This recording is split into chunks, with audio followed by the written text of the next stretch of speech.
Hello, everybody. I'm excited to have you all here tonight for this exciting webinar to be able to have a minute to discuss and talk about startup costs and starting firms and how that plays into the entire financial planning firm ideas.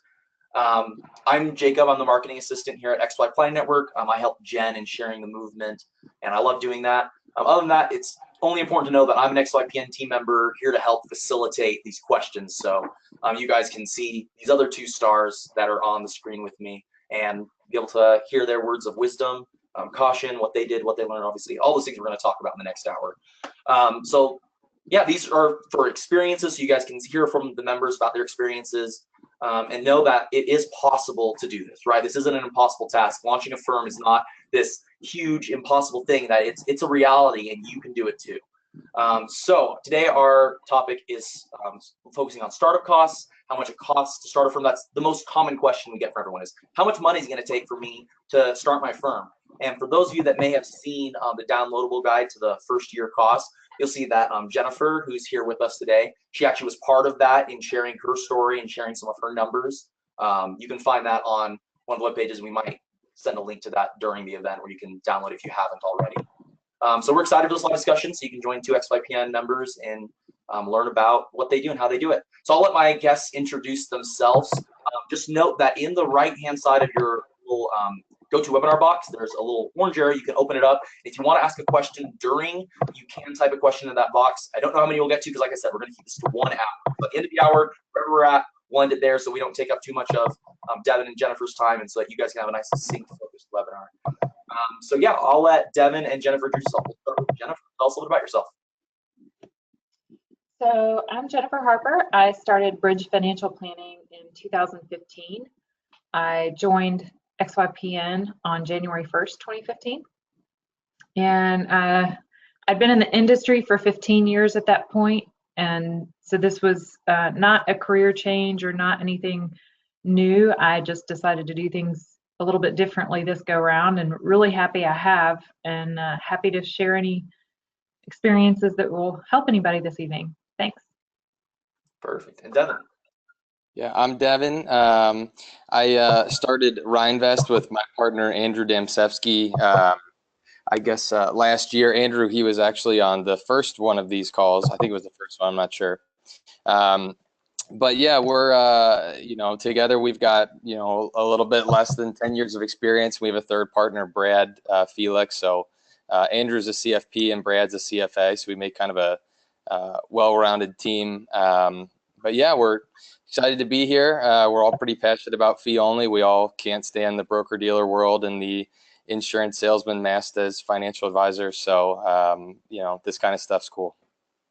Perfect. And this is a note. You can find Devin on Twitter at Rhinvest, R-H-I-N-E, Rhinvest, and Jennifer's Twitter is Bridge Fin Plan. If I think I got that right. So I'd like to start this off with these two questions. Where did you start in terms of having clients and income when you started your firm, and where did you find your first 10 clients? And we'll start with Devin on this. Good question.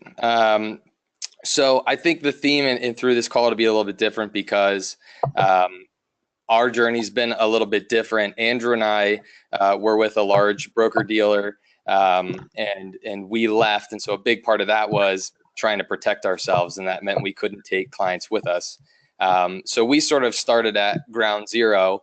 And we were only running for maybe 6 months or so before we were acquired by a larger RIA. So our path has been a little bit different. But yeah, I mean, we started at zero. I think we had a handful of, people who had found out that we left for one reason or another and contacted us, but we were really careful about not, pursuing that. And I know there are probably some people listening that are in that boat too. But I'm trying to remember, probably our first 10 clients or so came from not like hammering the phones. A lot of it was writing blogs or, trying to reach out to like CPAs or whoever it was around town and introduce ourselves and basically just trying to get any traction that we could. Cool. And Jennifer? So I actually ran screaming and running away from a private wealth management job at a regional bank, thinking I was never going to come back to this industry again. I didn't like any of it, and actually went and worked in the community for about a year at a nonprofit doing some fundraising work. And what I realized was I love their mission. I love what they do in our community, but I miss my clients. I miss the analytical work that I got to do in this field. And I really realized that I missed the clients. I missed the work. I just didn't miss the environment. And so it was actually a nice break for me. I think if I had jumped straight back into this, I may not have appreciated it in the same way that I do. Having had that break and realizing, hey, I really actually do enjoy this. And so my first clients, I left the bank and had already been gone a year when I started Bridge Financial Planning. And so it wasn't the same business model as the private wealth team. So I wasn't necessarily going after a lot of my old clients because it wasn't the same business model. It wasn't the same value proposition. I have received, calls from a lot of those old clients, and some of them have come on board with me, which has been nice, but that was never I really came into this like it was going to be a fresh new start, and I wasn't anticipating bringing over a lot of clients. So a lot of my clients came from personal network. I do a lot of work in the community, and people had heard me speak maybe 2 or 3 years prior at an event, and then they see that I've started a business, and then they're like, "Oh yeah, I kept meaning to come see you." So it was pretty organic. And yeah, there's no magic to it. I think it's consistency. I like that. I just imagine you running away, running out of a bank. That's awesome. Okay, so one of the first questions we had was, what was the single largest cost in dollars that you incurred in your first year of starting your business? And Jennifer, we'll start with you. So my very biggest expense was to the state of Tennessee. So I am in Tennessee, and they require a net capital requirement of $15,000. So wow. I had to put $15,000 in a bank account and never touch it again. So right off the bat, a lot of the projections were out the window that I had seen. And really some of that feedback, I'll give kudos to XYPN to say, a lot of that feedback that I gave to say, hey, this startup process isn't going to look the same for everybody. It depends on which state you're in, or what business model you want to have as will determine what kind of startup costs you incur, which really led to the development of that workbook that you mentioned earlier. So kudos to them for listening, but that was far and away my biggest expense the first year. Yeah, crazy. Devin, what about you? Yeah, well, we're in Ohio, so we didn't have the capital requirement, which was nice. So I'm 25, Andrew's 24, so we're like kids, going to try to do this, and I'm married, and needless to say, it was like holy crap, what are we doing for a lot of the time. But I think our biggest upfront expense was just the compliance side of things. And again, because we're children in the eyes of most people, the last thing we wanted to do was be unsure of whether or not we set things up the right way, or we wanted to understand our ADV, and we were calling the regulators in the state of Ohio like regularly. One of them like almost became a friend of ours. Just like trying to buddy up with them in case we ever made a mistake, we could get out of it. But that was the biggest thing. And we did use XYPN's like team. We talked with Scott Gill a bunch. He was super helpful in getting everything set up. But we also have an office, like a brick and mortar office, and kind of like a more of a trendy part of downtown here in Cincinnati. So that was not cheap on a monthly basis. That was probably our most expensive thing moving forward on like a monthly basis was our rent or our lease. Gotcha. Okay. So the next question that we have is, what are the top 5 pieces of tech one needs when launching a firm from scratch? And we'll start with Devin on this one, then move to Jennifer. That's great. Yeah, keep doing that. You know, I think it depends. Like, first off, you have to decide what are you wanting to do for clients. You know, for example, Andrew and I, when we first started True Wealth, which it was True Wealth at the time, we weren't even sure if we were going to manage assets. We really liked the idea of the financial planning side of things and sort of helping coach people on where to manage their assets efficiently. So, you know, we used TD Ameritrade, but we weren't really managing much there. And since we've obviously shifted, and I think we'll probably get into that a little bit, but, you know, if you're wanting to manage assets, you have to really like the platform you're using. So whether that's Schwab or TD, you know, we use Betterment, and I think Betterment is an amazing all-around solution.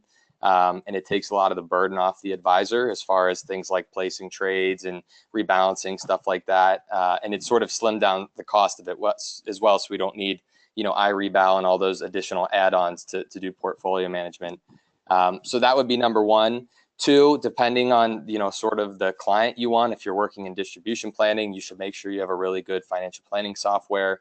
If you're more so on a goals-based planning, Betterment actually doubles as a great financial planning tool there on more the accumulator side. I'm trying to think of some other things that we used. I mean, obviously XYPN is a great piece of tech. The you know, the portal, the dashboard, the resources there are endless. So that, yeah, oh yeah, sorry. But that was great. So, and for us, again, it was a little different. You know, we needed an office, so we had a couple of different things like, you know, parking, internet, stuff like that. But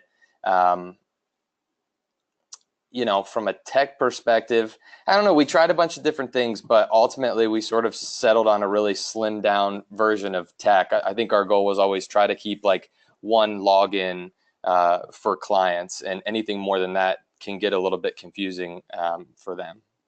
So, and add what you would think, Jennifer. Yeah. So I definitely agree with you know, what you said earlier about compliance being a big piece of what you need to think about. I would definitely agree with the platform, the trading platform. I'm actually on TD Ameritrade, and just to clarify real quick, iRebal, if you're on the TD Ameritrade platform, is free. So that's a pretty powerful tool. And yeah, and so I think it goes back to what kind of practice are you wanting to build. Different platforms are going to appeal to different clientele, and it's going to appeal to, you know, what are you trying to accomplish. But I also think your contact management system is important, and I also think your financial planning software is important. I wound up going with eMoney because I wanted the full scope of anything that would come my way to be able to handle it. So I kind of went the other route where I thought, you know, if I did get those private wealth management clients in, I didn't want to be, you know, a sitting duck saying, well, I wish I could do that, but I can't do that on my platform. So I went all out because that was more aligned with my business model. So you know, your compliance, CRM, trading platform, planning software. The other thing I would throw in there is, on the technology side, don't underestimate your website, your media presence. So whether or not that's your scheduling app that links to your calendar, or just those small creature feature comforts that I will admit to having been ignorant about when I started my company, you know, those small things have wound up making a big difference. Yeah, there's a lot to consider with those costs. I'm wondering, we've talked a little bit abstractly about different models, and so like what are some tech pieces you need only for one model that you wouldn't need for another model, and like what's the difference in cost? Like, is it more expensive to do one than the other, or is it just more expensive if you're doing both or not? Like, I'd love a little bit of dialogue about that. good question. You go ahead, Jennifer.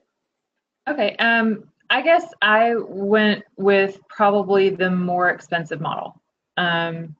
It had higher upfront costs, but I also felt like from a revenue generation standpoint, I would be able to bring in clients that might be able to have higher revenue targets.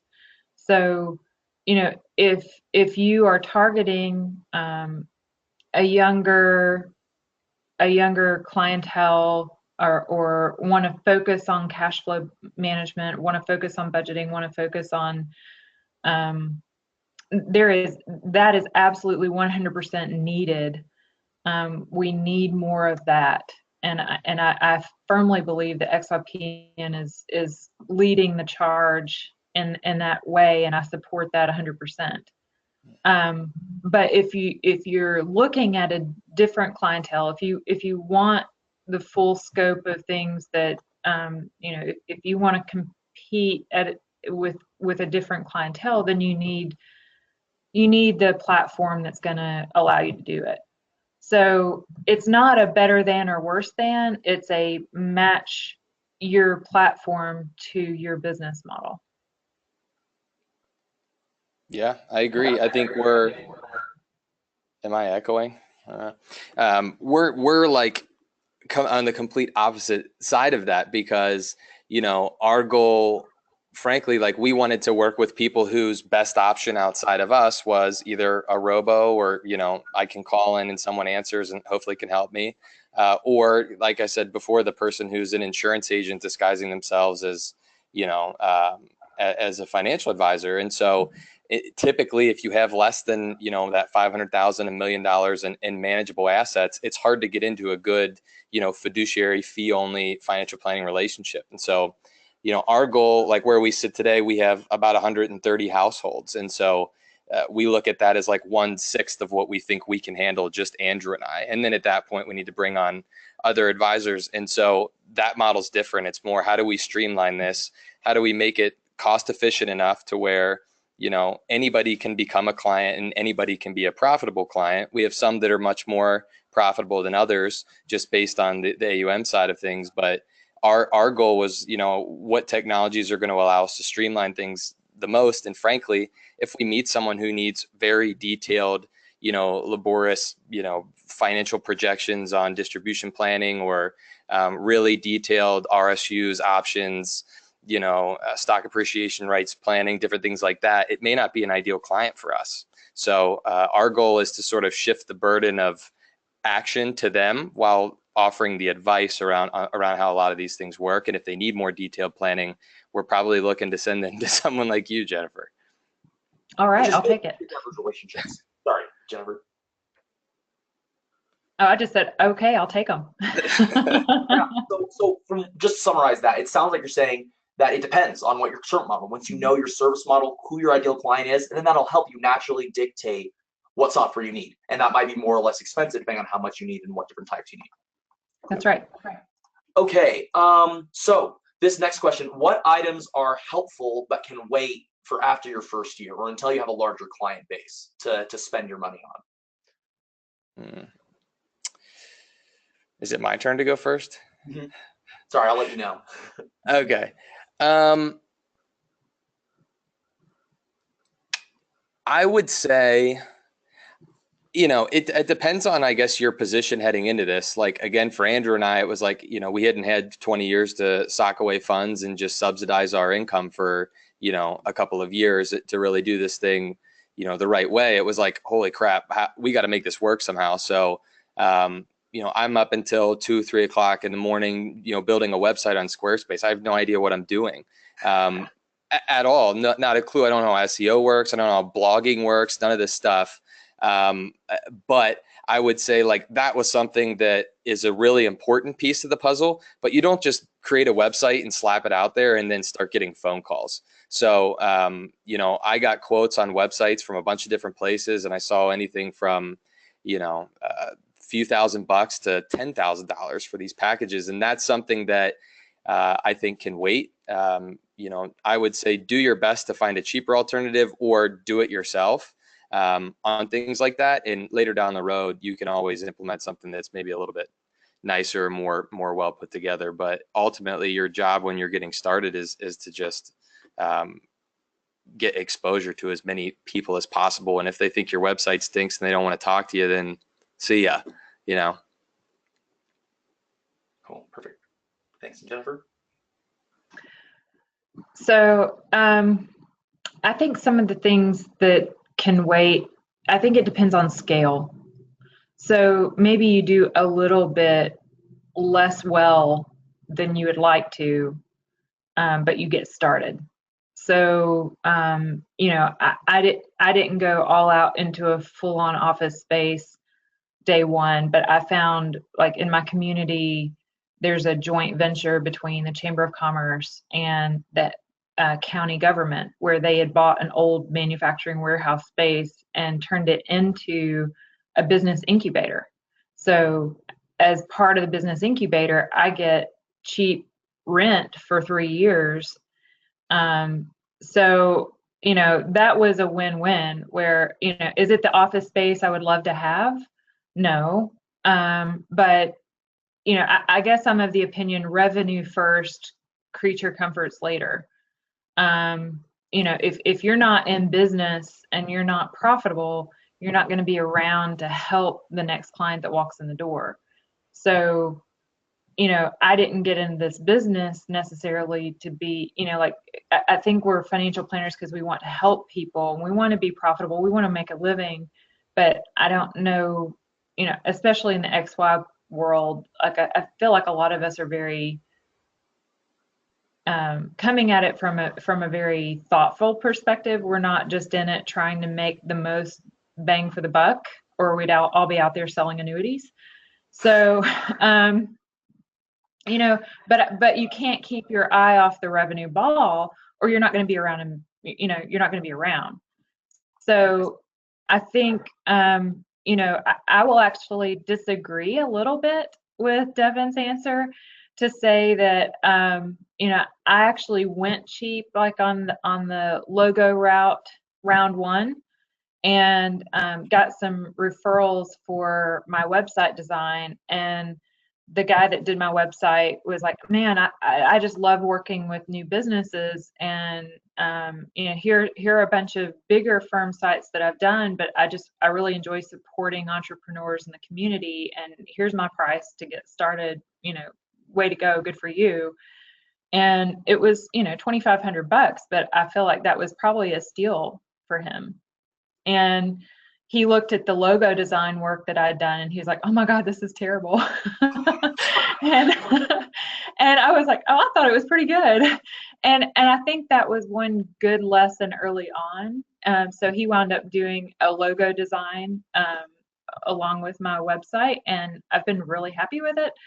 And I go back and I look at that old logo design, and I'm like, I'm so glad I listened to him. I'm glad I let somebody that knew what they were doing in that space do their job.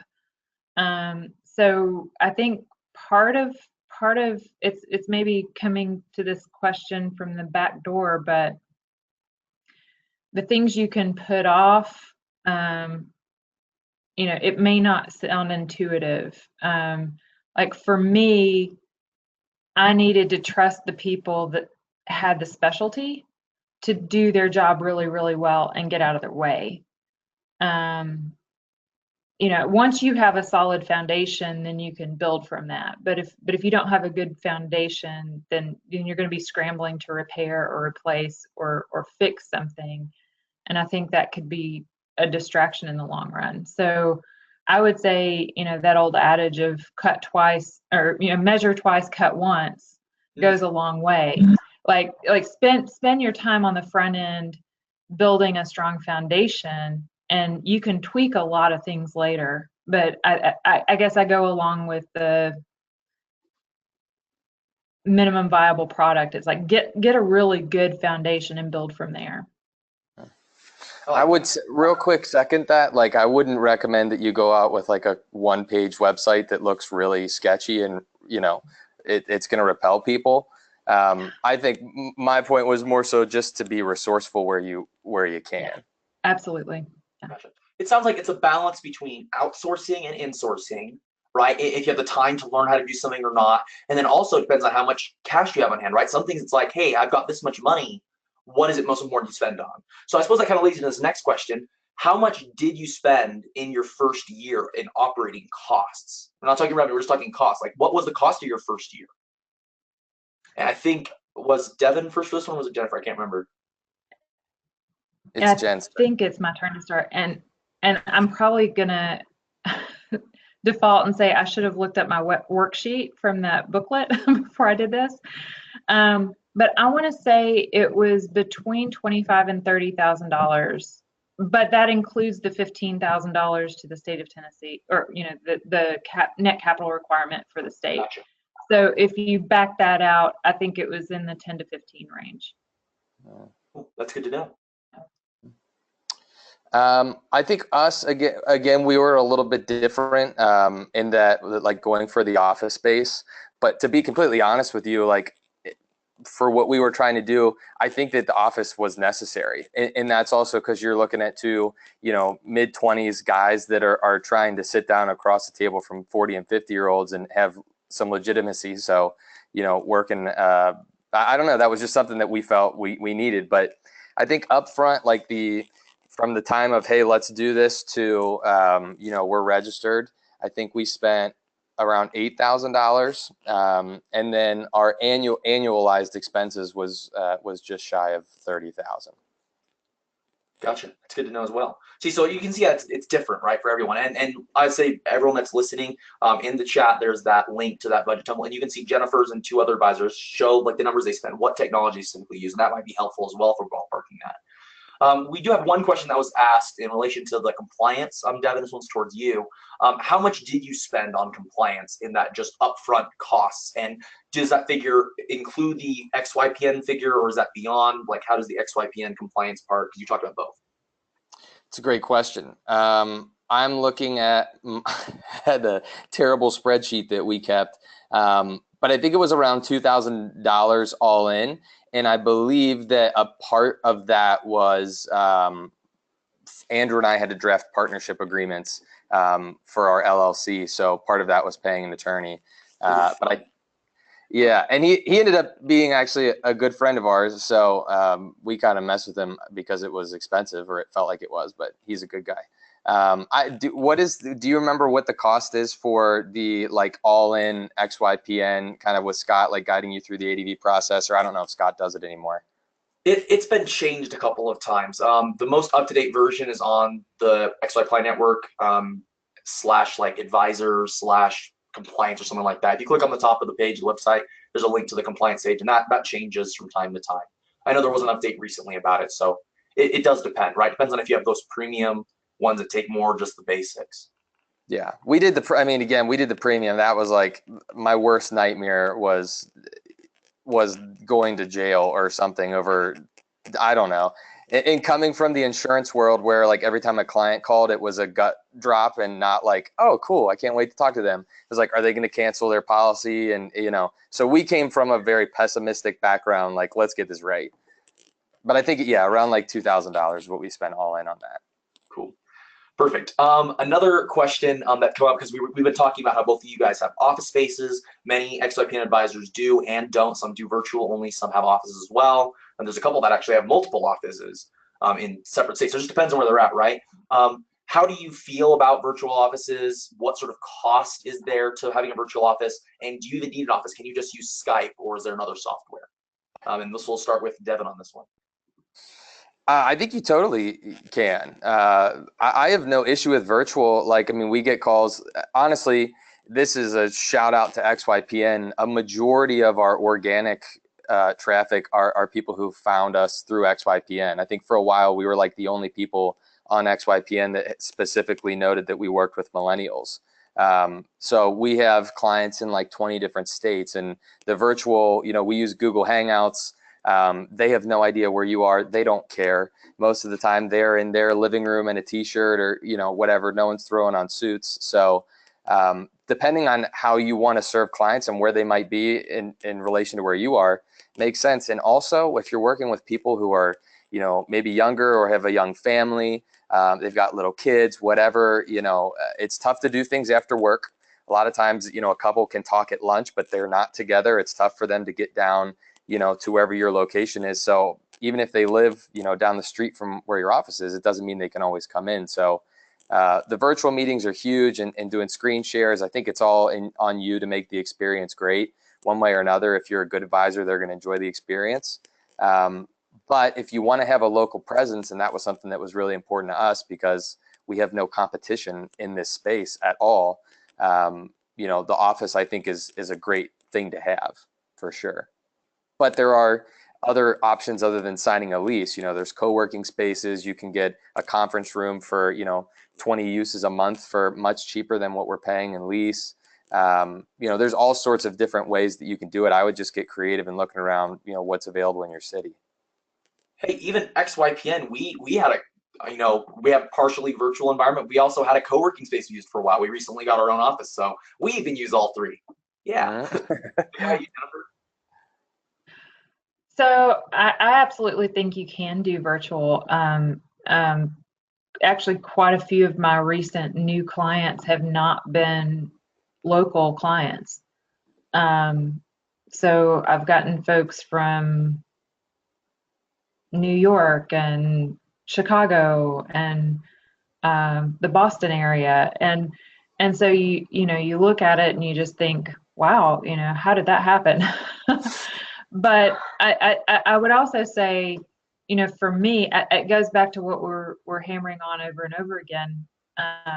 But it's so true. It depends on what your business model is.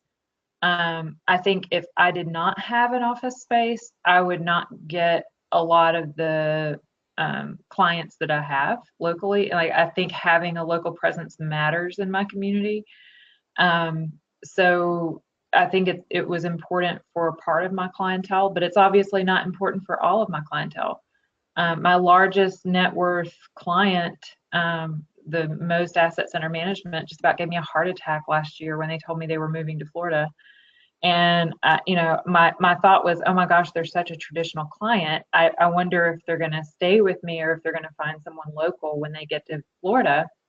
And I just mentioned to them, did you know that I have clients in all these other states, and I meet virtually, and we have an online client vault that's secure, and we can do this if you're comfortable with that. And they were like, oh, thank God, we've been sweating that. It's okay if we're in Florida and you're in Tennessee. And it's like, yeah, that's great, that's fine. I work with clients out of state all the time, and they were like, that's awesome. So it depends on what you're going for and how you communicate it to your clients. And I also think that if you plan on doing solely virtual, that might inform some of your tech decisions too. How do you make it easy for your clients to interact with you virtually? What are those other things you're going to do to make it personal? So I think those are things you just have to think about. I like that. Well, thanks. Okay, so just to know on the compliance question that was asked earlier, thanks to my teammate who sent it to me.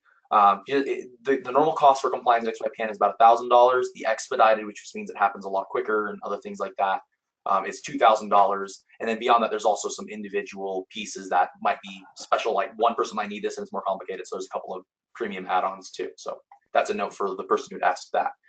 Okay, back to the question. So next question, let's see. What licensing and certifications do you consider to be a must-have when starting your own firm? Would this depend on the type of services? Which ones did you have when you started? Which ones did you pay for and get after you started because you felt they were necessary? And I think Jennifer is the start on this one. Yeah. So I guess I've been a CFP for 12 years now. So, from that standpoint, that kind of gets you in the door in the RIA world. So, the bare minimum is you have to have your Series 65. I would encourage everyone to get a different designation, just because I don't know that really differentiates you in the space anymore. I think you need to have something that speaks to the clientele you're going to serve. whether that's, I know several people in the XY world might be an enrolled agent, or might be a certified divorce financial analyst, or might have another designation. And those are some things I'm actually looking at now that I have a solid foundation under me for the business. Like, what's my next step? What's the next thing I'm going to do? But what I would say is, don't let that hold you back. If this is a passion of yours and you're coming at it from a fiduciary standpoint, and you're coming at it from, you're already ahead of the pack in terms of the mentality in the industry. So, if you need to get started where you are, get started where you are. I would just encourage you not to stop there.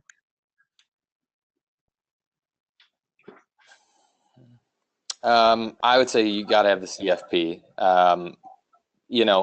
And that's weird coming from me because I don't have my CFP, but my partner did, and it's just, I think if you're on the other side of the table, you have to know that the person that you're working with is qualified to work with you. And, regardless of how good you are at making someone feel comfortable with you, that is something that's huge. If you are registered as a Series 65, and you've got an RIA, you are a fiduciary. So, that piece exists, but that additional CFP designation there, I think, is huge. I think, kind of to echo what you said, Jennifer, it's like the cost of entry. So that's a huge one. And then, like, if you just happen to have like your CFA or something like that, and you're moving more from the analytical side of things to, this side of things, the planning side, our other partner, Brad, has a CFA, and, he used to evaluate, small cap stocks, and he'll be the first one to tell you it was a giant waste of time. Other people may not feel that way, but anything that you've got is great. And if nothing else, everything that you learn, if every designation you get, I think, is just an advancement in your understanding of different pieces of finance. It's all translatable to clients. So what's the bare minimum to entry? Do you have to have a license to get started? Do you have to have a license to get started with XYPN? Do you have a license in your state? Like, what can you not do? What do you need to get started, and why? Or I suppose, yeah. So you do have to have your Series 65 to be an RIA, or to start a RIA. Or to be an IAR. Well, that's right. Yes. Mr. RIA. Compliance over here. IAR of an RIA of an RIA. That's right. But and you can be a member of XYPN without having your CFP, but you're not going to be listed on the Find an Advisor site. So to be found on the Find an Advisor site for XYPN, you do have to have your CFP designation, and sign the fiduciary oath, and do all the things that XY Planning believes in, and I believe in, and I appreciate that they are keeping the standards high, because I think at the end of the day the clients deserve that. And I listened to Devin mention a designation that he has, and it really intrigues me, because I think that might be something that I would like to look into, or for me or my associate. I hired someone last summer, and she's like a year away from having the experience requirement for using the CFP designation, even though she's passed the exam. And I think she's having, and I don't say this negatively, but I think she would say the same thing if she was here. She's having a crisis of confidence, saying, well, I don't have that designation behind my name. And I'm like, yeah, but you've already done a lot of the right things. You're on the right path. So, Devin, you have gone ahead and gotten another designation. You've done something that's going to be meaningful to your clients. So I still think that there's value in that. I think that there's a lot of value in finding something that you can offer the clients that lets you stand apart from, the bad guys in our industry. Yeah. The bad guys. I like that. Bad guys. We're a team united. The Justice League. Perfect. Okay, so this next question is it sounds a little bit self-righteous, but how crucial was the spend on XYPN in the first year of starting up? Did it save money, or was it more expensive than other routes? And we'll start with Devon. Yeah, that's on you as the member. There are countless members of XYPN that I think used XYPN to sort of get things started, to get through the compliance piece of things, to have sort of a backbone of other advisors going through the same thing to lean on, that ultimately, either found success or didn't find success, but didn't really use XYPN and all the resources there. Andrew and I, like, the first thing we did was, hey, how do we get our blogs posted on the Good Financial Reads? Like, hey, how do we get signed up for the media requests? And within all the time, right? And awesome. But that, like, we don't know what we're doing, but we're doing it, and that's what worked. I mean, we were reaching out to CBS Money Watch and any of these different Kiplingers, whatever. All these things come through, and 2 seconds later, hey, we'd love to talk to you. And then using those articles to, on social media, whatever. I mean, that's a great value. We've had, even just a couple of weeks ago, there was an article in the New York Times about XYPN, and we had 5 people call in and become clients just from that. Wow. Which is awesome, right? So, I think you have to leverage what's there. And in addition to that, there are a ton of people in XY's network that want to help, because, I was listening to this phone call or whatever this is a year ago, wondering if it was possible, and it totally is. And guys like, Daniel Wren, he's in Lexington, and we went down and had lunch with the guy, and we talked to him a bunch, and, he was awesome. Now, there are some people who might ask you to give, a little something in payment for time or whatever, but if they're doing that, it's because they've talked to a ton of people and it's worth it. So I think it's totally crucial. This is still a new enough idea of really going out and starting an RIA and not having a goal to have 1 million clients and $1 billion of AUM, but to do something smaller and more intimate. So I think XY is by far, it's huge. And I didn't get paid to say that. That's the truth. Yeah. So I have been a member since January of 15. So I think I was somewhere around member 50. And I've made this comment to a lot of people to say, I could have done all this on my own. I'm a relatively intelligent person. I could take the time and figure it out. But what XY Planning Network did for me to start was they had already done a lot of the due diligence. They're putting 4 or 5 financial planning software up on the list, saying these are all some pretty good options. Why don't you just check out these 3 or 4 options as ones we've already vetted?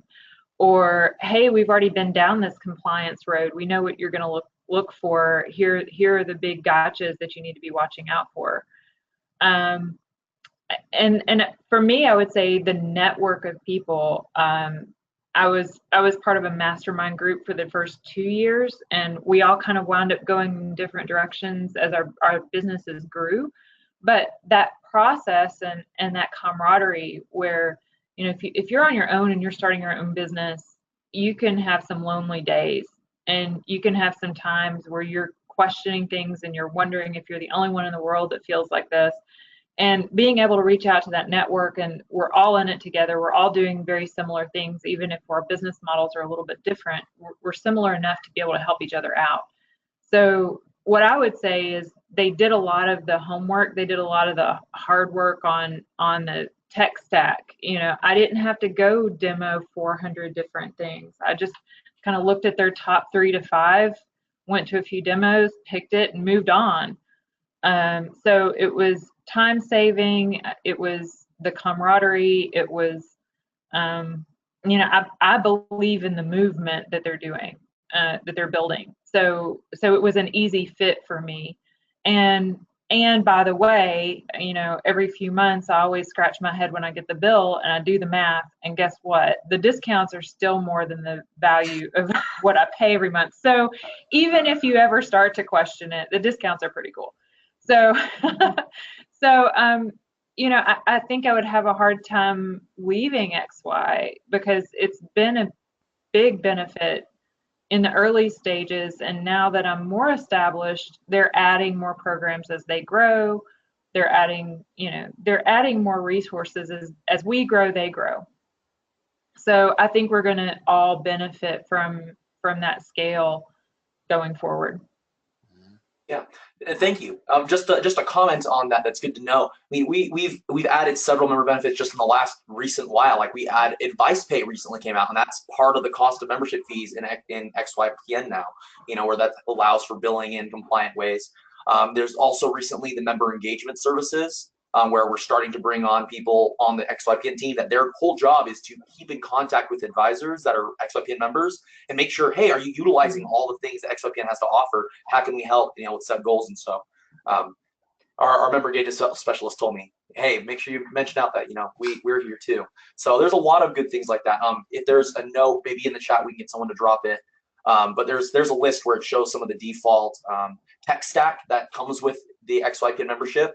And you're right, Jennifer, if you do add up the cost, it's actually cheaper than getting them all separately. So that's one more note that we like to keep. So thank you. Okay, so we've got a couple questions in the chat. I'm sorry, everyone, that I've not gotten to them all as well. But we have a couple of questions regarding service models. Let me find the first one. Okay, so someone was questioning the capacity when you're considering your service model. They said, wait, Devon and his partners are able to manage, they think that 130 households is only 1/6 of your capacity. Maybe you both want to comment on capacity. Yeah, I probably 1/5, may put it in 1/5. Like our goal is to have 600 households. So if you look at the way that our math breaks down, our average household has about $100,000 of assets. Right now, we don't bill on outside accounts, so that would just be IRAs and taxable accounts. So that's at least what we think we can do. I mean, we have 130 clients right now, or households, which I think shakes out to like 160, 170 clients. But it's not like we're, someone comes to the door and we know who they are, put it that way. And we think that at 3-4 times this size, we're still going to know who's at the door. We're going to remember them. We're going to know, what we've been working on. So the thought is at about 600 clients, we probably are going to start having trouble remembering details about some of these people, and we need to get others on. But frankly, we don't know. We might get the 400 clients and look at each other like, this is a lot. We need to get some help here. But I think, again, that goes to sort of the streamlining approach that we've got, and not following the same process with everybody, but veering off in different tangents based on what's happening in their life as far as what we're spending most of our time on. But yeah, I know it seems like a lot. That's not what we set out to do, I'll tell you that much, but that's kind of where we are. At 2 years in, I think that it's totally feasible to get there. But I don't know if that even answered the question. I think it did. I think it was good. Cool. Jennifer, do you want to respond to that? Yeah, so I have a different, I guess, master plan. So I will say my master plan has changed a lot since day one. Originally I thought I'm just gonna, be a lean, mean RIA. I'm gonna be a solo practice. I'm gonna do it all myself. And what I realized was there are some things I enjoy doing. There are some things I don't enjoy doing. There's some things I'm really good at. There's some things I'm not good at. And I think I realized that if I never hired anyone, if I never grew beyond myself, like, how do I go on vacation with my husband for a couple weeks and actually have a vacation? Like, I need, if you're a solopreneur, you're 24/7, you're on. And so after, a year or so of that, I was like, yeah, that's for the birds. Not for me. So now my new plan is, I don't necessarily want a huge empire. My goal isn't to be the biggest RIA in town. I want to serve a lot of households well. And something else that always rubbed me the wrong way when I was in the private wealth space was I always felt like we did things backwards. It was like, once you make your millions, come and see us. But we're not going to help you get there if you don't have X amount, go away. And I never agreed with that mentality. So it's always been very important to me to meet clients where they are. And what I've realized is what I think Alan and Michael Kitsis have been preaching is you have to narrow your focus. You have to be specific with what you're offering. So now my plan is I have an associate advisor. She loves working with more of the budgeting, more of the younger clients, more of the, single women or divorced folks that might need an extra helping hand. I am doing more of the complex planning cases that come in. And that allows us to each have backup. So if I'm out of the office, she knows the clients well enough to handle things while I'm out, and vice versa with the people she's working with. But at the same time, we have very clear roles as far as what kind of clients she's going to work with and what kind of clients I'm going to work with. So right now, if you looked at our revenue, probably 70% of our revenue is AUM and 30% of our revenue is hourly and or retainer work. So, I wouldn't be happy with the revenue I have right now. If I backed out my hourly and retainer work, that's a 30% hit.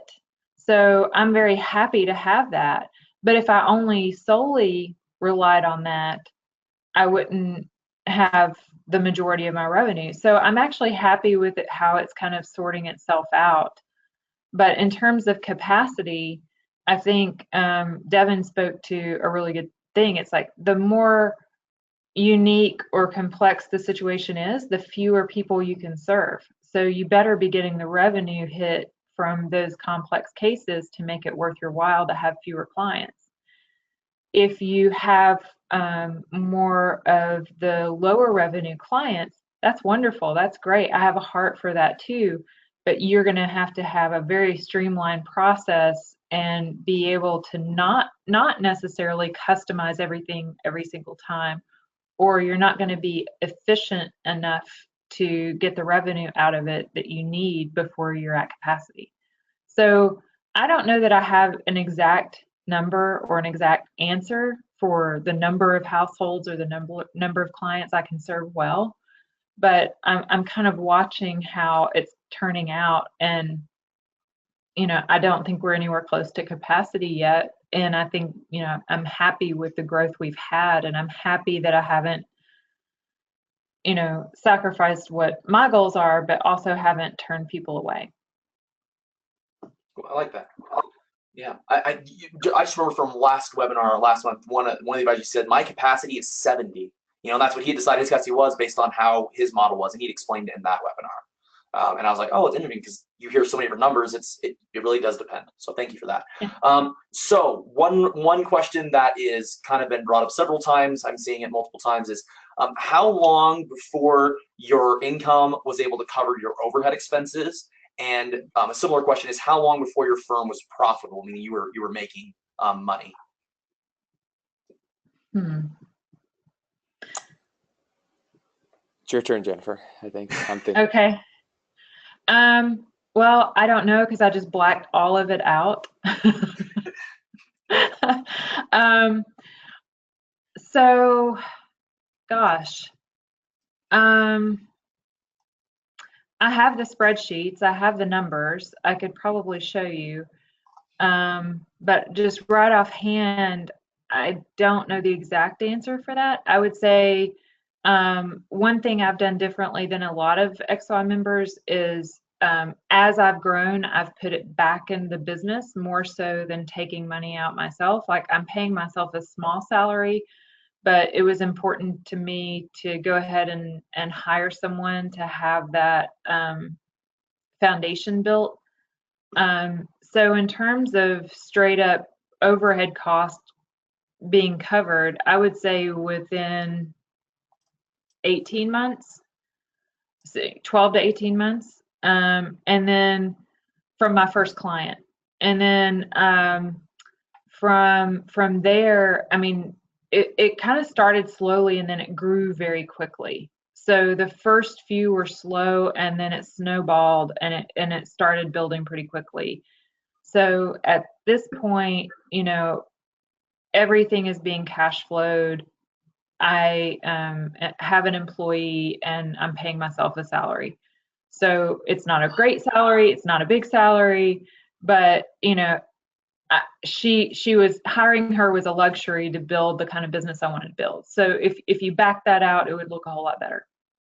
That sounds awesome, though. I mean, you've got an employee. Hey, that's cool. So I don't know that like either of us answering is really helpful because again, it does depend on like what you're going to do. I mean, our original idea was charge people $1,000 up front and then charge them $100 to $250 a month. And right now we charge people $45 a month and 80 basis points, and we give 20 of those basis points to Betterment. So, that's all happened in, a very short amount of time. And it's just what we decided to do because coming into this, I swear nothing you do will be the same after a year. It just won't.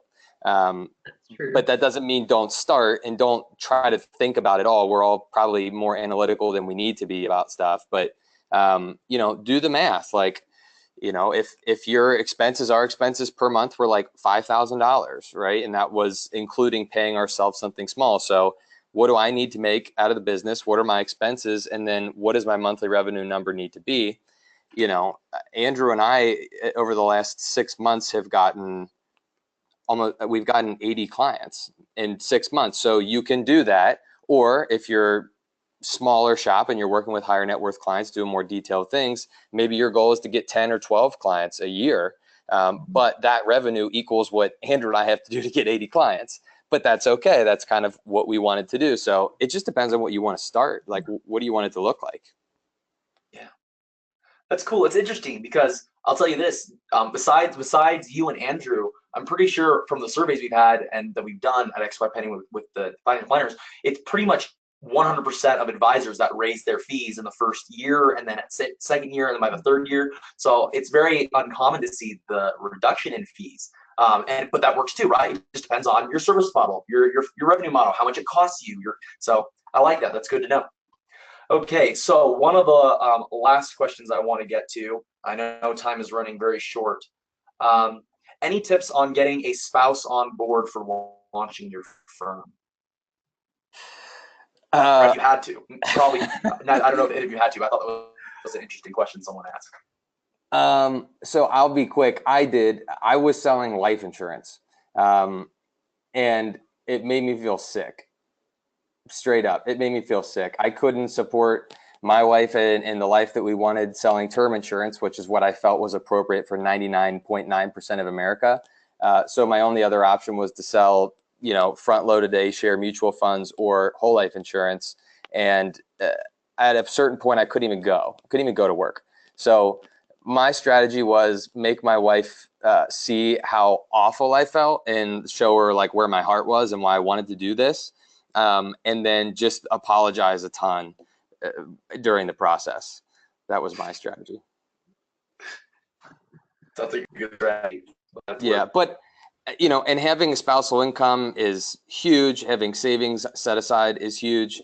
And just setting the expectation that, hey, it's going to pay off and we're going to have the flexibility to do things that most people don't get the chance to do, but it's going to be tough in the beginning. That's how it was for us. I don't know what your experience was, Jennifer. Yeah, so me and my husband have been together 20 years this summer. And married 14. We dated way too long. But anyway, early in our relationship, he started his own business. And, I remember being the person that was, working a full-time job.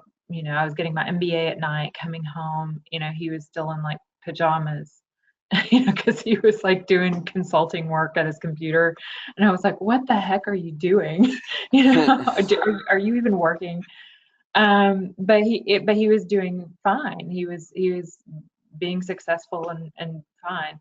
And so I think now years later when I remember the afternoon, I was sitting in front of my computer and I was working for the nonprofit organization. I'd come home and I was like, man, I miss my planning work. I miss my clients. And I was like Googling all the different boutique firms in town. I was like, nope, nope, nope, don't want to do that. Not going back to the bank. And I came across an article that Alan wrote about the tech stack he used to get his RIA started. And I was reading it and I was like, everything I've heard about starting an RIA is wrong. And I emailed him and he called me like 30 minutes later and we had a conversation. I remember getting off that phone call and going to my husband and I was like, I think this is it. I think this is what I've got to do. This is what I need to do.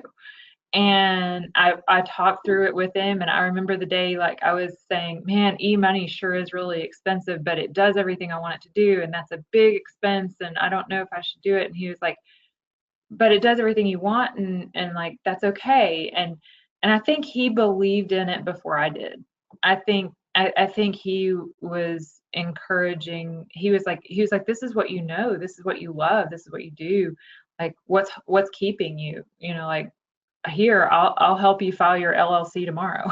So I feel very lucky that I had that support, and it makes a big difference.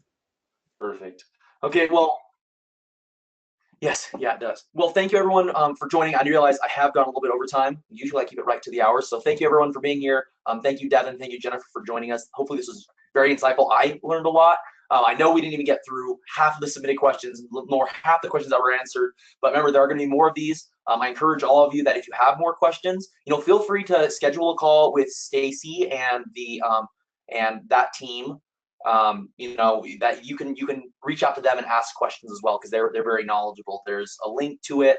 XYPNetwork.com /schedule, and it'll pull you right up to the schedule if you want to talk with one of them. Know that next month we're going to do another call about AUM in today's fee-only movement. Talking about, can an advisor be fee-only and manage assets? Brandon Moss, the director of XY Investment Solutions, is going to be hosting that call next month. And the XYPN members, Taylor Schulte and Diana Bacon, are going to be on that call. So I'd love to prod you all to check out the member benefits page. We're going to be probably dropping a link in the chat for that. So you can see through some of the partnerships we have with different finances to confirm different tech offerings that are available. And when you do end up joining the network, because let me tell you, this is the place to be, make sure you mention Devin and Jennifer in that application form, so we can know how useful these webinars are. It's just a way that we can track and be like, oh, look, people that come to these webinars, like Devin a year ago, are those that are actually using it. So we like to use that to keep a benchmark. But anyways, so thank you everyone for joining. Make sure you check the events page to see future calls coming up, and thank you all for being here. Appreciate it. Thanks, Devin. Thanks, Jennifer. Thank you. Thank you.